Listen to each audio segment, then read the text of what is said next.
collectif, le déni de la famille, le déni du collectif de travail va venir alimenter le déni de la personne malade.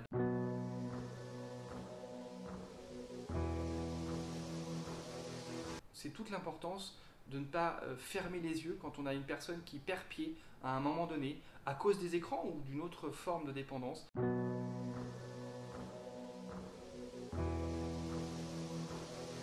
Mon ouvrage va permettre de faire le point, de trouver aussi des autotests cyberdépendance par cyberdépendance pour s'auto-évaluer.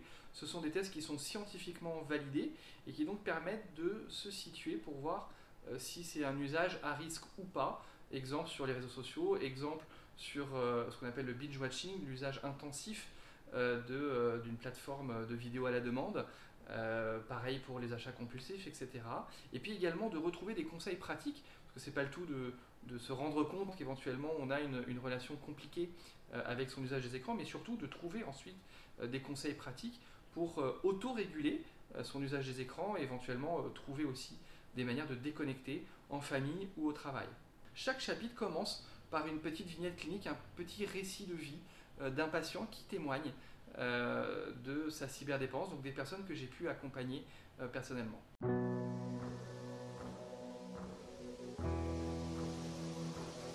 Première chose, c'est d'abord la prise de conscience, la prise de recul sur cette place qu'occupent les écrans dans notre vie aujourd'hui. Deuxième chose, c'est des autotests qui vont permettre de s'auto-évaluer pratique par pratique pour savoir où est-ce que vous en êtes concrètement. Et puis ensuite, troisième point, c'est bien évidemment des conseils pratiques, à la fois pour réguler son usage des écrans, réguler certaines formes de pratiques addictives, et puis en même temps trouver, au-delà des conseils, en cas de difficulté, des ressources, des acteurs relais, des sites internet également, qui vont permettre de délivrer encore d'autres conseils pratiques selon la situation dans laquelle vous êtes.